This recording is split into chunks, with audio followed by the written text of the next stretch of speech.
দিদি, আজকে যে সিএসসির যে প্রোগ্রামে এসেছেন, ফেয়ারওয়েল প্রোগ্রামে, এখানে এসে কেমন লাগছে? দেখুন, ভীষণ ভালো লাগছে যে আমার সিটি মানে বড় যারা রয়েছে তারা আজকে রিটায়ার করে গেলেন, কিন্তু আমি ছোট হিসাবে ওনাদের কাছে মেয়ের মতো বলতে পারেন।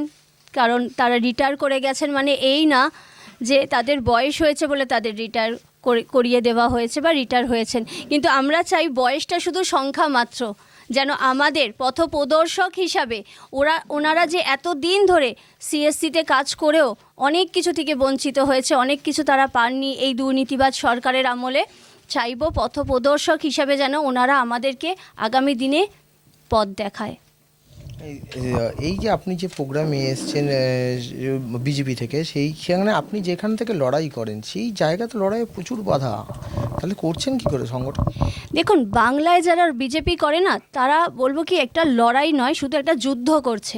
কারণ যে বাংলার মুখ্যমন্ত্রী ফাইল চুরি করে নিয়ে পালিয়ে যায় ইডির হাত থেকে, সেই বাংলায় ইডিও থতমত খেয়ে গেছে যে বাংলার মুখ্যমন্ত্রী একজন মহিলা হয়ে তাকে সম্মান জানিয়েছে, তাই হয়তো তাকে ফাইলটা নিতে দিয়েছে, হয়তো উচিত ছিল না দেওয়াটা, বা সেটা তাদের ব্যাপার।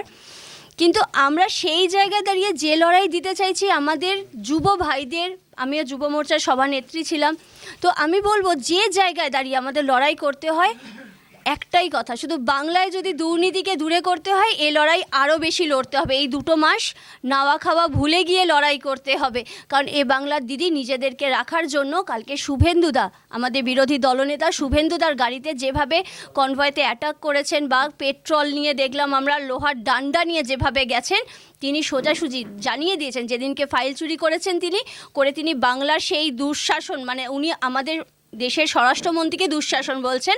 আমি বলছি এই দুর্নীতিবাজ সরকারে যারা দুঃশাসন রয়েছে, যারা বাংলাটাকে শেষ করে দিচ্ছে, তাদেরকে একটা প্রশ্রয় দিয়ে দিলেন, তাদেরকে এনার্জি দিলেন যে আর 2 মাস ভোটের বাকি আছে, জোর যার মূলক তার, তাই তোমরা যা পারবে করো, কিন্তু আমাকে বাংলার মসনদে বসাতে হবে।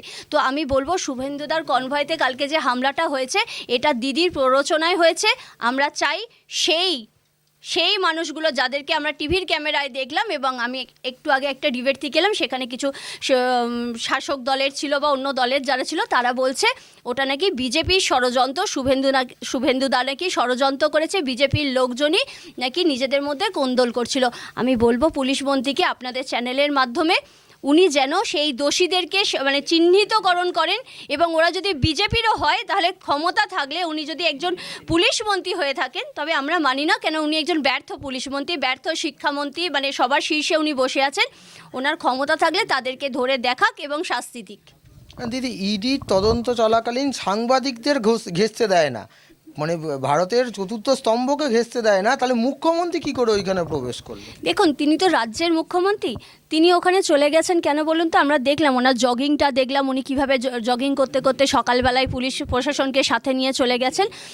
একটা রাজ্যে যখন ঢুকেছে তার প্রধানকে মানে গুরুত্ব দেওয়াটা সেটা যে কোনো সংস্থার কাছেই সেটা শোভনীয় ব্যাপার। তারা তাদের শোভনীয়তা দেখিয়েছেন, তারা তাদের মানে কি বলবো শ্রদ্ধা জানিয়েছেন, কিন্তু আমি ইডির কাছে অনুরোধ করব, আমাদের কেন্দ্রীয় সংস্থা যেটা রয়েছে, যে এই দিদি অন্য রাজ্যের মুখ্যমন্ত্রীর মতো নন, ওনাকে ইটের জবাব পাথর দিয়ে দিতে হবে। উনি বাংলার মানুষের ওপর যেভাবে অত্যাচার করছে আজকে, ঠিক সেইভাবেই ইডিকেও তার জবাবটা দিতে হবে। যখন ফাইল ছিনিয়ে নিয়ে গেছে, আইনত ব্যবস্থা অনুযায়ী যেন ওনার শাস্তি হয়, এবং উনি যদি আজকে শাস্তি না পান, বাংলার এই দুর্নীতিবাজ সরকারের সমস্ত ভাইরা যারা ভোটের সময় ওরা উৎসব বলে মানায় ভোটটাকে, আর আমরা ভারতীয় জনতা পার্টি ভোট আসলে ভয় পাই, কারণ কোন মায়ের কোল খালি হয়ে যাবে, কোন মেয়েটাকে গাছে ঝুলিয়ে দেবে, কোন মেয়েটার গণধর্ষণ হয়ে যাবে। আজকে আমাদেরকে যেভাবে এই বাংলায় মুখ বন্ধ করে দেওয়া হয় বিরোধী হিসেবে কোনো কথা বলতে না দেওয়ার জন্য, আমি বলবো যে এদেরকে যদি শাস্তি দেওয়া না হয়, মুখ্যমন্ত্রী যদি কোনো শাস্তি না পান, তাহলে এটা কিন্তু আরও বেশিভাবে দেখা যাবে ভোটের সময়।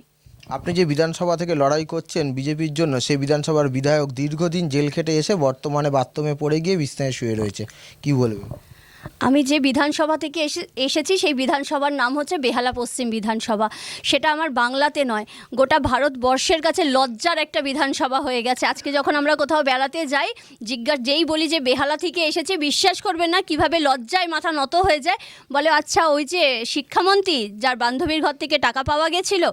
বিশ্বাস করুন, যে বাংলার জন্য আমরা গর্ব অনুভব করতাম, যে বাংলার জন্য আমার বাবা মারা আমাদেরকে এই বাংলায় রেখে পড়াশোনা শিখিয়েছেন বা অনেক লড়াই করে তারা আজকে আমাদেরকে এই জায়গায় সত্যের প্রতি দাঁড় করিয়েছেন, আজকে সেই বাংলার জন্য লজ্জা হচ্ছে। কারণ এই বাংলার মুখ্যমন্ত্রী বিগত 15 বছর ধরে বাংলাটাকে যেভাবে শেষ করে দিচ্ছে, আমরা চাইছি খুব শিগগির এনআর থেকে নিস্তার পেতে। আর 2 মাসের অপেক্ষা। ভারতীয় জনতা পার্টি আজকে দেখিয়ে দিয়েছে, বিরোধী দলনেতা শুভেন্দু অধিকারীর ডাকা যে প্রতিবাদ মিছিল ছিল আজকে এইচবি বাসস্ট্যান্ড থেকে, আপনারা যদি সোশ্যাল মিডিয়ায় সবাই চোখ রাখেন, টিভির পর্দায় চোখ রাখেন, দেখতে পাবেন বাংলার জনগণ যেন আজকে ভোটের দামামা বাজিয়ে জানিয়ে দিয়েছে মুখ্যমন্ত্রীকে, এই বাংলায় 2026-এর এপ্রিল মাসে আমরাই সরকার গঠন করছি। তাই এখানে সমস্ত যত আমার দাদা ভাই বোনেরা যারা রয়েছে, আমি সকলের কাছে অনুরোধ করব, এই 2 মাস আমরা নাওয়া খাওয়া ভুলে শুধু একটাই করি, যদি রক্তর এক বিন্দুও বেঁচে থাকে ততক্ষণও যেন আমরা ভারতীয় জনতা পার্টির জয়গান গাইতে পারি। কারণ ভারতীয় জনতা পার্টি কোনো সাম্প্রদায়িক দল নয়, সাম্প্রদায়িক বলে দাগিয়ে দেওয়া হয়। আমি বলতে চাই, বাংলাদেশে তো ভারতীয় জনতা পার্টি নেই, বাংলাদেশে তো আরএসএস নেই, তাহলে দীপু দাসের মতো আমার একটা হিন্দু ভাইকে কি করে চৌরাস্তার মোড়ে জ্বালিয়ে দিতে পারে? আজকে পেট্রোল নিয়ে যেভাবে শুভেন্দুদার ওপর অ্যাটাক করেছে এই দুর্নীতিবাদ শাসক দলের ছেলেরা, তারা আগামী দিনে দীপু দাসের মতো এই বাংলার আমার যুব ভাইদেরকে হয়তো জ্বালাবে। আমি জানি, আমি যুব মোর্চা করেছি, আমি যুব মোর্চা সভানেত্রী ছিলাম, আমি জানি যুব ভাইদেরকে কিভাবে টর্চার করা হয়। তারা যখন কোনো গাড়ি বের করে না, তাদের গাড়ির হাওয়া খুলে দেওয়া হয়, গাড়ির কাঁচ ভেঙে দেওয়া হয়, এরকম বহু ঘটনার সাক্ষী আমরা রয়েছি। আমরা সেই জায়গা থেকে মুক্তি পেতে চাইছি।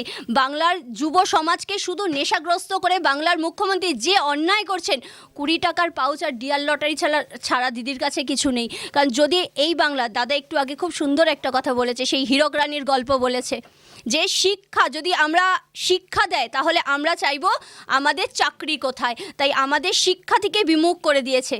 আমি টিউশন পড়াই, বাড়িতে প্রচুর আমার বাচ্চা কাচ্চা রয়েছে, আমি দেখি, আপনারাও সকলে হয়তো একটু খেয়াল করবেন, বাংলা বইতে, সরকারি বইতে আব্দুল চাচা, রহিম চাচা, করিমা বিবি কিভাবে ঢুকিয়ে দেওয়া হচ্ছে। আমি কোনো ধর্মকে ছোট করছি না, কিন্তু সরকারি বাংলা মিডিয়াম স্কুলে কেন এই আমাদেরকে বাবার ভাইকে চাচা বলতে হবে, এটা কেন শেখানো হচ্ছে? এই খেলাটা বুঝতে হবে। কারণ আমার বাংলার সেই মেয়র, অপদার্থ মেয়র, তিনি বলেছেন বাংলার 50% মানুষকে তিনি নাকি উর্দুতে কথা বলবেন। তাই আমি বলবো, এই পশ্চিম বাংলাকে পশ্চিম বাংলাদেশ যাতে না দিতে পারি, আমরা না করতে পারি, এই দুর্নীতিবাজ সরকারকে আমাদের অবিলম্বে সরাতে হবে। আপনাদের সকলের কাছে, আপনাদের চ্যানেলের মাধ্যমে বাংলার এখনও যে মানুষরা এখনও ঘুমাচ্ছে, তাদেরকে বলবো তারা যেন খুব শিগগির জাগে, নাহলে এ বাংলা কিন্তু পশ্চিম বাংলাদেশ হতে কিন্তু আর বেশি বাকি থাকবে না।